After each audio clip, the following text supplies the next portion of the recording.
Yes. History of the Amhara people. There are people in Africa who prohibit intermarriages with other ethnic tribes because they believe it can pollute the customs and traditions of the people.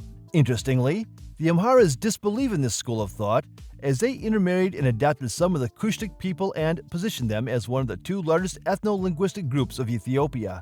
Today, they constitute more than one-fourth of the country's population. In this video, we will go back in time and look into the historical background of the Amhara people and how they have fared so far. We are excited to share this with you and promise a thrilling watch. Who are the Amhara ethnic group?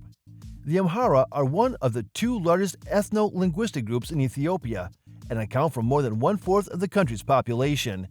They descended from ancient Semitic conquerors that interacted with indigenous Cushtic people. Presently, they are settlers in the central and western parts of Ethiopia and speak the Amharic language, which belongs to the Southwest Semitic Group.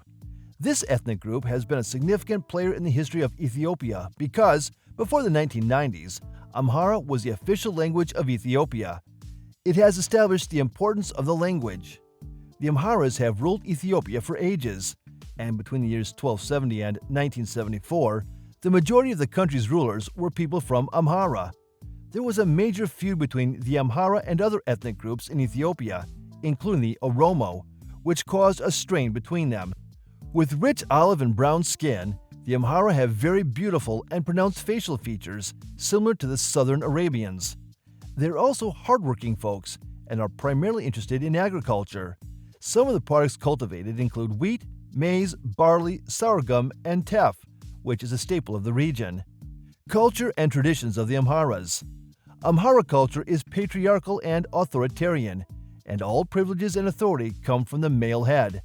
Their culture acknowledges kingship. However, household relationships hold greater significance for them.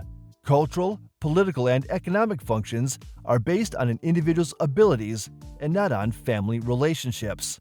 Additionally, they adhere to a social framework characterized by close individual connections between patrons and customers, superiors and subordinates, such that a person without land is considered inferior and treated accordingly.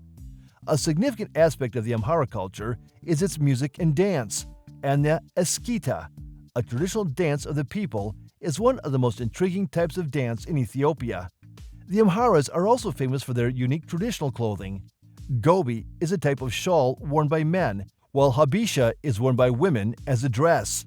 There are myths, parables, and anecdotes in the Amhara culture narrated in folktales that instill morals in children and adults alike. It also aims to explain occurrences to the people since scientific explanations are incomprehensible. Marriage and religion of the Amharas. The Amhara practice three types of marriage: Kal Kidan, Kurban, and Damaz. Kal Kidan is the most common form of marriage governed by a legal agreement. On the other hand, Kurban, which is the least common form of marriage among people, is considered sacred and cannot be dissolved even after a partner's death.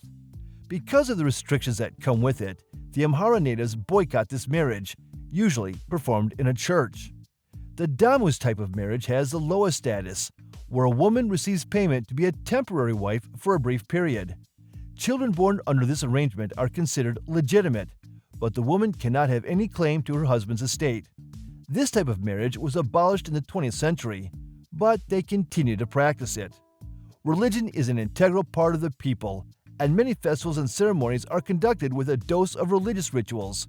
Interestingly, the Amhara community possesses the language of the Church, a vast collection of texts that preserve the pre-Christian teachings.